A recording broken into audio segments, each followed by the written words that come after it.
श्रोत्रावहम् ॐ खं ब्रह्म असतो मा सद्गमय तमसो मा ज्योतिर्गमय मृत्योर्मामृतं गमय। ओम असत से दूर भगवन सत्य का वरदान दो, दूर कर दुख तिमिर भगवन शुभ्र ज्योति ज्ञान दो। मृत्यु बंधन को हटा मृत्यु है भगवान दो, प्रकृति पाशों से छुड़ा आनंद मधु का पान दो। सर्गारंभे मनुष्याणां कल्याणाय दयानिधि प्रकाशयति यो वेदान् तं वन्दे परमेश्वरम्। वन्दे देवदयानन्दं वेदविज्ञानवारिधिं सत्यवेदार्थरत्नानि ये सर्वेभ्यः प्रयच्छति। तपोविज्ञानपूतात्मा वेदार्थानां प्रकाशकः प्रणूयते दयानन्द ऋषिकोटिमुपागतः। ओम शांति शांति शांति। वंदनीय मातृशक्ति आर्य समाज मानसरोवर के समस्त यशस्वी पदाधिकारी गण, श्रद्धेय माता जी कालरा जी, हमारे अत्यंत प्रिय कोठारी साहब, मैं तो यही कहूँ आपके लिए। और अभी जो आज ये वैवाहिक वर्षगांठ मनाई माननीय दस्तोगी साहब और उनकी श्रीमती जी, उनको मेरी तरफ से लख लख बधाई। और आयोजक हमारे त्रिपाठी साहब, इतना सुंदर आयोजन किया, कम बात नहीं है। देखो तुलसीदास जी महाराज ने एक लिखा, तात स्वर्ग अपवर्ग सुख धरिये तुला एक अंग, तूलन ताहि सकल मिली जो सुख लव सत्संग।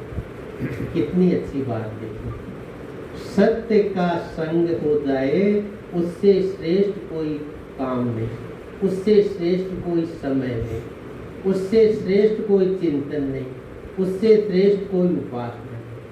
अब देखिए आप, सत्य परमपिता परमात्मा, दूसरा सत्य उसकी वेद वाणी, तीसरा वेद वाणी का अनुसरण करने वाले आप अपन सब, आप सब लोग उनके मैं दर्शन कर रहा हूँ, सत्य मार्गगामी आर्य बंधु और मेरी माताएं बहनें, बहुत भाग्यशाली हैं हम जो ऐसी माताओं और बहनों के सानिध्य में उपस्थित है। ऐसे जन आदर्श महान पुरुष हमारे अग्रगेता, पथ प्रदर्शक और मार्गदर्शक हमें प्राप्त है।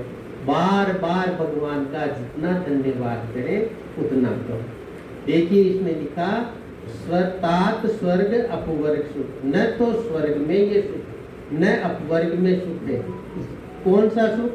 जो सत्संग में लव मात्र, लव वो आग वाला लव नहीं, लव का अर्थ होता क्षण, एक क्षणिक मात्र में जो सुख प्राप्त हो जाए, बस वो सबसे बड़ा, उनसे भी बड़ा सुख एक क्षण सत्संग का है। अब स्वर्ग तो अपन जानते हैं, हमारी इंद्रियों से जो सुख मिलता है वो सारा स्वर्ग के सुख की श्रेणी में आता है। जितना भी सुख है, ओढ़ना, पहनना, बिताना, आना, जाना, घूमना, श्रवण करना, गाना, जो भी हमारे विषय है वो सारे स्वर्ग के सुख में है। और अपवर्ग का सुख क्या है जो देखें आप, अपवर्ग ए यानी नहीं, पै वर्ग, पै वर्ग में क्या क्या आते हैं? अपन ने वर्णाक्षर सीखा हमने, हमारी संस्कृत भाषा से श्रेष्ठ भाषा नहीं, क्योंकि वेद से सबसे सन्निकट जो भाषा है वो हमारी संस्कृत भाषा है। लेकिन अभ्यास कम होने से, व्यवहार में प्रचलन कम आने से हिंदी का प्रचलन हो गया, तो संस्कृत के सबसे सन्निकट है वो हिंदी भाषा है। दयानंद जी महाराज को आगरा के अंदर सुंदरलाल जी, जो डाकघर के सबसे बड़े अधिकारी थे, उन्होंने कहा महाराज संस्कृत का प्रचलन आजकल है नहीं, व्यवहार में कहीं आती नहीं, और आपने इतना श्रमित संस्कृत के ऊपर किया है, इससे क्या लाभ। तो देखो कितनी बड़ी बात है दयानंद जी महाराज ने। क्या सुंदरलाल जी संस्कृत पढ़ के हमारा खुद का हम कल्याण करते हैं। अगर और चाहे अपना कल्याण करना तो संस्कृत पढ़ा के उसके लिए भी सहायक हम बन जाएंगे। संस्कृत से कल्याण होता है, जितना धर्म अपन ये करते हैं अन्य कार्यों का, उतना ही महत्व संस्कृत भाषा का है, संस्कृत व्यवहार का है। संस्कृत भाषा होगी जब सुकृत्य होंगे, संस्कार होंगे अच्छे, अन्यथा हो नहीं सकते। तो हिंदी जो सन्निहित है, दयानंद जी महाराज संस्कृत में ही प्रवचन करते थे, लेकिन बाद में देखा कि स्थिति यह है, तो उनको ये निवेदन किया महाराज संस्कृत के जो विद्वान आपकी सभा में बैठते हैं वो तो लाभान्वित होते हैं, लेकिन हमारे जैसे जो संस्कृत में इतनी गहन रुचि नहीं रखते, गहन पकड़ नहीं रखते, वो कैसे समझे। तो आप कृपा करके व्याख्यान हिंदी में दिया कीजिए। अब देखो आप, गुजराती उनकी मातृभाषा, संस्कृत उनकी प्रमुख भाषा, उसके बावजूद भी जन कल्याण के लिए हिंदी के अंदर प्रवचन प्रारंभ किया। अब उस हिंदी प्रवचन में जो मैं अपवर्ग कह रहा था, उसमें पैवर्ग देखो आप, अपवर्ग किसे कहते हैं। स्वर्ग तो अपन ने समझ लिया, सारे सांसारिक सुख वो स्वर्ग के अंदर है। और अपवर्ग में क्या क्या है। अपवर्ग में देखो सबसे पहले प आता है। अपवर्ग के अंदर न तो पाप है न पुण्य है, केवल मात्र भोग करना है अपवर्ग के। फिर दूसरा प के बाद में आता है फ, किसी प्रकार का कर्म नहीं तो फल भी नहीं। फल तो हमने नहीं, वो अपवर्ग में जाने के लिए हमारा जो कर्म है, कैसा कर्म है, इच्छा रहित कर्म है। वो कर्म अगर हमने कर लिया तो हम उसके अधिकारी होते हैं। और उसके बाद में तो कर्म नहीं तो फल भी नहीं। कर्म पहले किया हुआ है सारा, तो कर्म करने की आवश्यकता है ही नहीं। स्वर्ग के लिए तो कर्म का भोग कर रहे हैं, लेकिन वहां पर तो कर्म का भोग भी नहीं है, कर्म है ही नहीं, तो भोग क्या होगा। तो फल, कर्म फल का भोग नहीं है तो फल भी नहीं है। तो न तो पाप है, न पुण्य है, न कर्म है, न कर्म का फल है, केवल आनंद है अपवर्ग के अंदर। प बैकाट होता बंधन, किसी भी प्रकार का बंधन नहीं। संसार में तो प्राणी संसारिक बंधन में बंधा हुआ है। ये चूड़ी के साफे पहनाते हैं और चूड़ियां उड़ाते हैं। अभी यहाँ पर ये गोविंद देव जी के मंदिर में भी वो कथा चल रही थी, नानी बाई का मायरा। तो वो कथावाचिक आई थी, उसको बहुत कीमती चूड़ी उड़ाई। अब उस चूड़ी को ओढ़ने वाले को और ओढ़ाने वालों को पूछो कि इसका अर्थ जानते हो क्या। चूड़ी को बांधते हैं बंधन छोटे छोटे धागों से, सांसारिक बंधन में आ गया वो चूड़ी में ही है। और वो संस्कार वो बाद में छूटेगा कब, जब हम मरण के समय, कफन के समय बीरा चूड़ी लाते या बेटे चूड़ी उड़ाते, तब वो बंधन छूटता है। बंधन किसका था, शरीर का बंधन था ये। तो इस शरीर के बंधन तक ही नहीं है, इस शरीर के बंधन को इस प्रकार से छोड़े कि दोबारा बंधना नहीं पड़े। अगर ऐसा मोक्ष का हमने कार्य कर लिया तो कौन तब हो जाएगा बंधन रहित कार्य, और अपवर्ग की प्राप्ति हो जाएगी। तो प हो गया, फ हो गया, ब हो गया बंधन। फिर आगे मैं, मृत्यु का डर नहीं। सबसे बड़ा डर है तो मृत्यु का डर है। इसके नीचे नीचे है सारे डर। किसी कोई मरते समय कहते थे सारी प्रॉपर्टी लेको, लेकिन मेरे को तो थोड़े समय जिंदा रखो। नहीं, मृत्यु का भय सबको है, कोई भी ऐसा नहीं है जिसको मृत्यु का भय नहीं हो। जब ये सुधा जी भी भजन बोल रही थी, माता जी का आजादी ने भी इसी के ऊपर जोर दिया था, मृत्यु का भय कहते सुनते। बनेगी मृत्यु की बाता प्रभु आदेश पर चलकर, तू खिलते पुष्प के भांति बदल चोले को जाएगा, कमाले धर्म धन प्यारे सफर में काम आएगा। अगर धर्म धन हमने कमा लिया तो मृत्यु हमारे को ऐसे लगेगी जैसे माता की गोद है, और कैसे चोला बदलेंगे? आप बता रहे थे कितने व्यथा के बाद में छूटता है शरीर, लेकिन वहां पर क्या है, पुष्प की कली जब पुष्प में परिणित होती है, क्या जोर आता है? फट गिर जाती है। इसी प्रकार से चोले को हम बदल जाएंगे तब जब हम धर्म युक्त कार्य करेंगे, ये बताया ऋषि ने। फिर तो बंधन नहीं, वहां केवल भोग ही भोग है, आनंद से भोगो, मृत्यु का भय नहीं। और मृत्यु का भय ऐसा नहीं 36,000 बार ये दृष्टि बन जाए बिगड़ जाए, उतने समय तक आनंद ही आनंद है, कोई मृत्यु का भय नहीं। ये देख लो आप। आगे है भय और मैं आगे सारे के सारे भय नहीं, और मृत्यु नहीं, किसी भी प्रकार का कोई भय नहीं। अपवर्ग में केवल अपर का अर्थ होता है मोक्ष। दार्शनिक भाषा में इसको कह दिया स्वर्ग और अपवर्ग। और सांसारिक, और वैसे आगे हम और आगे चलते हैं तो इसका नाम मोक्ष है। हमारे दर्शन के आधार के ऊपर हम क्या प्राप्त करने के लिए आए हैं? मोक्ष प्राप्त करने के लिए आए हैं। और मोक्ष प्राप्ति का तरीका जो है पतंजलि महाराज ने दिया हमें। दयानंद जी महाराज ने बहुत अच्छी तरह से इसको प्रकाशित करके समझाया।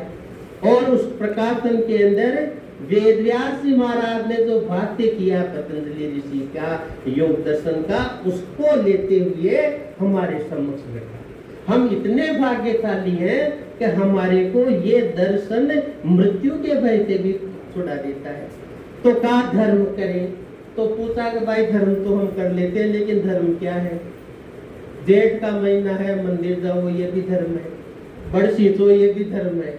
और रोजाना टीके लगाओ, शिव जी पे जल चढ़ाओ, क्या कर रहे हो? धर्म कर रहे हो। कहाँ जा रहे हो? केदारनाथ। 11 घंटे की लाइन में लग के और हजारों रुपए फीस देके उनको पूछो क्या कर रहे हो? धर्म कर रहे हैं। किस लिए? कि हमारे को स्वर्ग मिल जाए। पूछ लो किसी से। और अच्छा, दूसरी चीज ये, कहीं भी इतनी यात्राएं, 4 धाम की यात्राएं सरकार करा रही है। बुजुर्ग आदमियों की सरकार को तो वोट चाहिए, भुट्टो के वोट नहीं चाहिए क्या? सरकार के लिए तो वही वोट, जो बालिग बच्चा हो गया 18 साल का, उसकी भी वही कीमत है, और 80 साल का बुजुर्ग है, उसकी भी वही कीमत है। लोकतंत्र है ये तो। चपरासी के वोट की भी वही कीमत है, कलेक्टर के वोट की भी वही कीमत। वोट चाहिए जिसका ज्यादा वोट, जिसकी ज्यादा सरकार।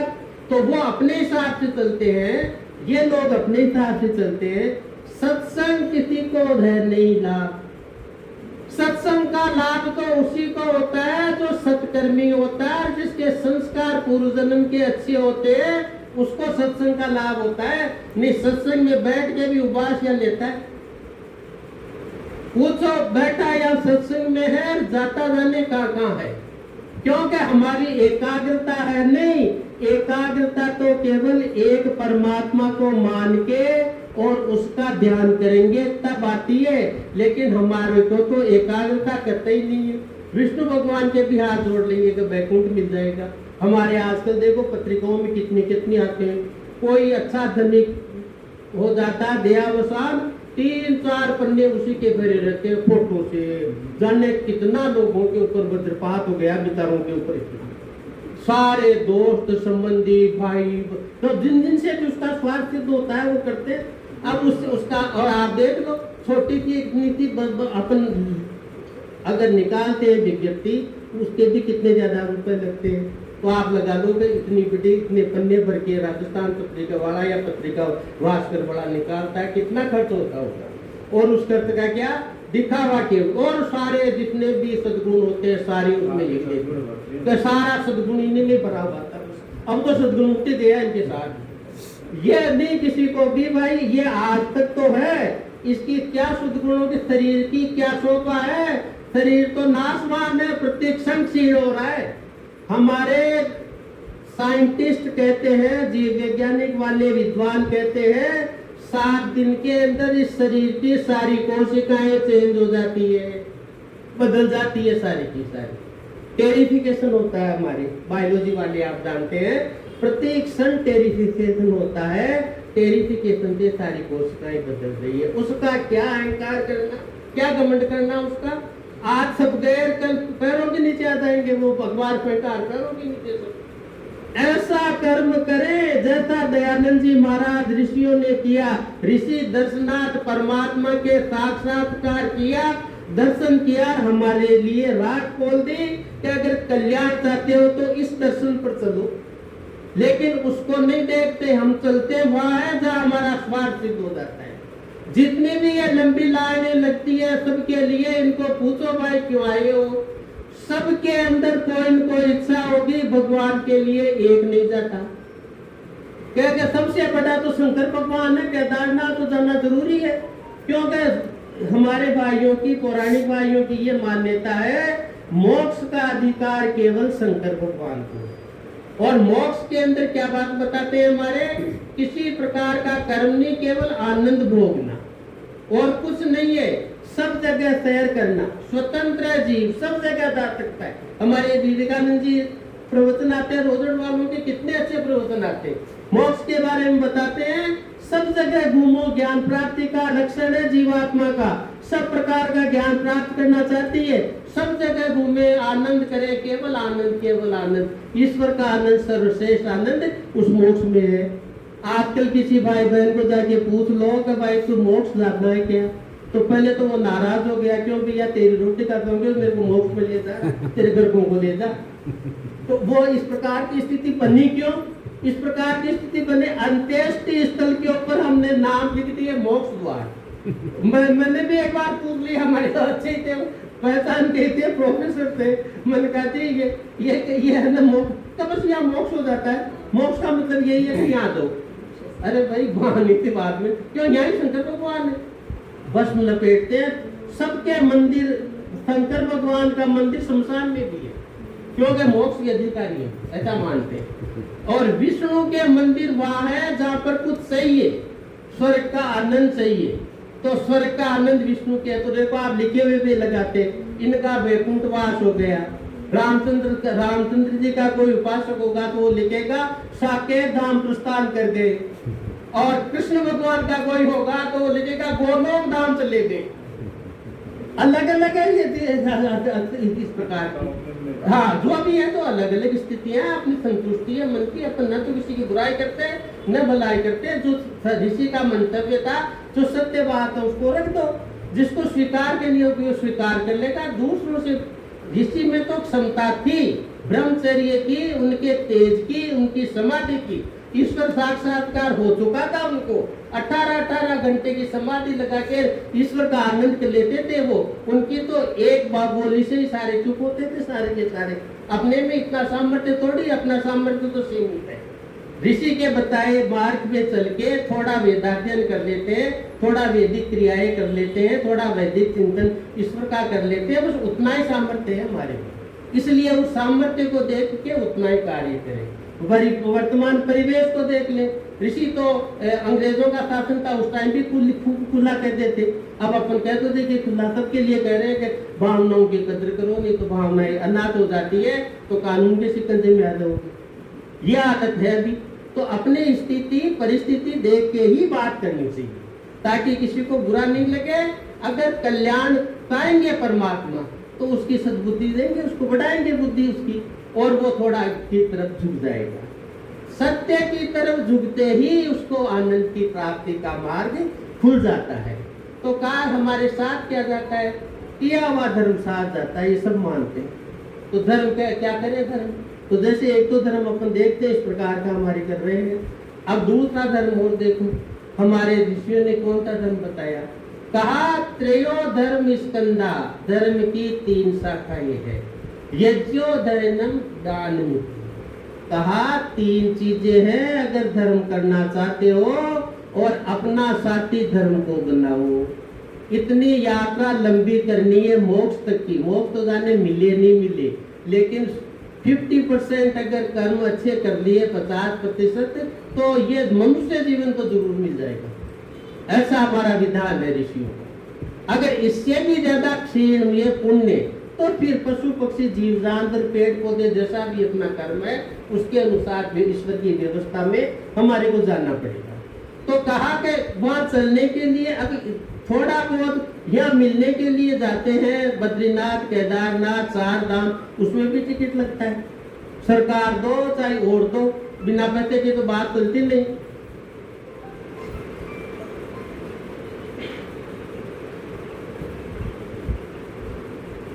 तो उसके अंदर फिर क्या हुआ, तो फिर क्या करें, तो उसमें टिकट तो लेना है, पूंजी इकट्ठी करनी है। किससे होगी, जब 3 काम करो वो पूंजी इकट्ठी होगी आपकी, और वो काम आएगी सफर में, तब पहुंचोगे अपने गंतव्य के ऊपर। तो कहते हैं कौन कौन से, यज्ञ, अध्ययन, स्वाध्याय और दान, 3 बातें बताई। सबसे पहला यज्ञ जो हम करते हैं, यज्ञ एक ही नहीं, ऋषि ने 5 बताए हैं। ब्रह्म यज्ञ भी कर, पंचेष्टातु महायज्ञान यथाशक्ति नहापी। प्रथम कानूनकार मनु जी महाराज ने मर्यादा बना दी, 5 ये यज्ञ है, ये इसेंशियल है, ऑप्शनल नहीं है, अनिवार्य है करना अगर कल्याण चाहते हो तो। कौन कौन सा, ब्रह्म यज्ञ, देव यज्ञ, उसके बाद में पितृ यज्ञ, अतिथि यज्ञ और बलि वैश्वदेव यज्ञ। ये 5 यज्ञ करना अत्यंत नितांत आवश्यक है। एक तो ये धर्म का हो गया, हम संध्या भी करते हैं, ब्रह्म यज्ञ में आ जाती है, हम देव यज्ञ भी करते हैं। और भाग्यशाली है वो संतान जिनके माता पिता है अपने साथ, उनको पुण्य मिलता है, स्वर्ग में जाने जितना पुण्य उनको मिल जाता है। पितृ यज्ञ के अंदर, बलि वैश्वदेव यज्ञ के अंदर प्राणी मात्र के लिए सद्भावना, अपने भाग में से भाग निकालना। ये जितने भी अपन देखते हैं, परिंदे डालने, अनाज डालना, पशुओं को, गायों को देना, और प्राणी मात्र के लिए, उनके लिए नहीं, सब प्राणी मात्र के लिए। जो अनाथालय है, जो ये अपने कुष्ठ आश्रम है, अब तो वृद्धाश्रम को भी इसी में ले लिया, इतनी संख्या खराब हो गई वृद्धों। अब है ना, जो नहीं, व्रत तो हमारे लिए पूजनीय है, हम तो रोज ये कहते हैं वृद्धों के दर्शन हो। कोई न कोई नई बात व्रत इतना अच्छा कह देंगे, माता पिता को यदि बच्चा पूछ के भी चला जाता है कि मम्मी पापा जी मैं थोड़ा मैं जा रहा हूँ ऑफिस, तो उसके मन में इतना आ जाता है कि देखो मेरा बच्चा कितना अच्छा है, और आने के बाद में मम्मी माँ आ गया, इतना सा कह देगा ना, तो वो मम्मी पापा दोनों सुनते सो जाएंगे कि हमारा बच्चा हमारा ध्यान रखता है, हमारा सम्मान करता है। और क्या दे दिया उसने, देने के लिए तो माता पिता के पास तो बहुत है, उनके तो जिनकी पेंशन आती है पेंशन ही बहुत है, और जिन्होंने पेंशन नहीं है तो उन्होंने इतना इकट्ठा किया होता है, घर वगैरह सारा सब उन्हीं के नाम है। अगर सोचे तो, अगर नहीं सोचे, नहीं कौन नहीं सोचेगा, जो वेद मर्यादा नहीं मानता वो नहीं सोचता, नहीं पितृ यज्ञ को करने वाला तो सदैव ये सोचेगा, न वृद्धाश्रम का सपने में भी विचार नहीं करेगा। तो इस प्रकार की गति है। उसके बाद के अंदर पितृ यज्ञ, बलि वैश्वदेव यज्ञ, अतिथि यज्ञ। अतिथि यज्ञ के अंतर्गत वो है जो आप विद्वान हमारे घर आते हैं, जो विद्वान लोग हमारे को ज्ञान देते हैं, अपने आत्मा में उद्भूत और ऋषियों के चिंतन से अभिभूत जो ज्ञान है वो देने वाले सत्य मानी, सत्यकारी, सत्य जानी, वो जो लोग हैं वो उस श्रेणी में आते हैं, अतिथि यज्ञ की श्रेणी में। ये नहीं कहते आज अभी अतिथि का अर्थ तो ये होता है जिसकी आने की जाने की तिथि नहीं है वो अतिथि। देखो आप कहते हैं वो करते हैं, तो वो क्या हो गए, उनका वो तो चोर होते हैं, पता होता है कि उनके आने की तिथि कब आएंगे, पता है कि कितनी देर ठहरेंगे तब ले जाएंगे। ऐसे ज्ञानी लोग पड़े आज। अतिथि का अर्थ होता है आप विद्वान, ये चीजें हो, अतिथि यज्ञ को समझे तो अतिथि यज्ञ करें, अतिथि यज्ञ समझे नहीं वो अतिथि यज्ञ क्या कर लेगा। तो ये 5 यज्ञ ऋषि ने बताए, तो एक तो हो गया यज्ञ, यज्ञोध्ययन। दूसरा होता है स्वाध्याय। अब स्वाध्याय के अंदर क्या क्या आते हैं, स्वाध्याय के अंदर एक तो खुद का अध्ययन करें, यम नियम पर मैं चलता हूँ कि नहीं हूँ। यम ने कहते अरे योगाभ्यास करते, क्या योगाभ्यास करते हो भाई, ऐसे ऐसे कर देते हो, रामदेव जी बताते हैं वैसे। तो ये तो व्यायाम है, योगाभ्यास कहाँ हो गया। योगाभ्यास तो पतंजलि महाराज ने बताया, यम नियम आसन और फिर प्राणायाम है। प्राणायाम के पहले तो यम नियम आसन 3 चीटियां पहले है, कर ले क्या। यम जानते हो कि क्या होता है, उनको पूछो प्राणायाम करने वालों को। नियम जानते हो कि क्या होता है नियम, यम क्या सत्य है, पहले बोलते हो क्या सत्य, घर के अंदर डोरबेल बज जाएगी तो कहेंगे कि देख कौन है। अगर स्वार्थ सिद्ध करने वाला होता है तो हाँ ठीक खोल दो, नहीं तो कह दो पापा बाहर गए हैं, बोल नहीं कह सकते, वहां कर लिया क्या ये। और हम तो योग करते हैं। हाँ तो उस योग करने से तो कल्याण होना नहीं। कल्याण तो सत्य बोलोगे, उसके अनुसार ही तो करोगे जब होगा, अन्यथा नहीं होगा। अगर पाते हो तो योग की सीढ़ी तो पहले सत्य है। अपना आचरण सत्य परक बनाओ, वेद परक बनाओ, जब योग है, अन्यथा योग है नहीं। उसके बाद में नियम है। तो इस प्रकार से चले। तो ये और स्वाध्याय में अपना ध्यान रखा, स्वाध्याय में मोक्ष परक ग्रंथों का अध्ययन करना है। केवल जो मोक्ष के विपरीत ग्रंथ है उनका अध्ययन नहीं करना कहते। और मोक्ष प्रमुख ग्रंथ जो होते हैं उनके अंतर्गत सार वेद, उपवेद, उपांग, जिनके अंतर्गत ये अपने दर्शन आते हैं, समूहशास्त्र, और वेद के वेदांग, ज्योतिष, कल्प, व्याकरण, छंद, निरुक्त, ये ग्रंथ हैं हमारे को मोक्ष देने वाले। इनका स्वाध्याय करेंगे, इनके अनुसार चलेंगे, तब होगा। वो पढ़ ली, सत्यनारायण की व्रत कथा पढ़ ली, महात्मा पढ़ लिया, गुरुवार की व्रत कथा पढ़ ली, महात्मा पढ़ लिया, उनसे मोक्ष नहीं होगा। आनंद मजे कर लो गया, वो दिल को बहलाने के लिए गालिब ख्याल अच्छा है, करे जाओ खूब आनंद दिए जाओ, वो आनंद नहीं मिलेगा जो वास्तविक आनंद हम मोक्ष में करते हैं। तो ये स्वाध्याय। और फिर दान जो देता है वो अपना भविष्य खुद बनाता है। दान की पूंजी ऐसी है जो हमारे को परलोक में भी हमारे साथ है। इसलिए जितना भी हो सके संभव, और दान के लिए ये नहीं केवल पैसा ही हो, ज्ञान का दान है, अज्ञान को दूर करे, शक्ति का दान है, किसी पीड़ित की व्यथा को दूर करे, धन का दान है, किसी जो आर्थिक रूप से कमजोर है उसकी सहायता करे। ये हमारे कोटाई साहब भी स्कूल में करके आए थे, कितना उपकार मानना उन्होंने इसका, और होना भी चाहिए। इतने बच्चे मानना चाहिए जरूरी। संस्कृत का भी वहाँ अध्ययन हो रहा है, अध्यापकों का भी वहाँ संरक्षण हो रहा है, हमारी संस्कृति का भी संरक्षण हो रहा है। तो इस प्रकार के जो ये चीजें होती है, दान, यज्ञोदनम दान मिति, इस प्रकार के अगर ये तीन कर्म होंगे, ये धर्म की श्रेणी में आते हैं, ये हमारे को सुमार्ग पे ले जाएंगे और हमें मोक्ष की प्राप्ति कराएंगे। अब देखो मेरे समय की अवधि समाप्त हो गई, मैं समय का अतिक्रमण नहीं करता। मैं परम पिता परमात्मा से प्रार्थना करता हूँ, हे प्रभु हमारे अंतर आत्मा पे भी आपका वैदिक दीप ज्वलित रहे। दीप वैदिकी का जो दीप है उसकी ज्योति से हम प्रकाशित रहे और उसी का अनुसरण करते हुए हम आगे चले, ताकि हमें हमारे जीवन लक्ष्य मोक्ष की तरफ गति हो सके। संस्रुतेन गमे मही, माँ श्रुतेन विराधिसी, इसी प्रार्थना के साथ ओम शांति।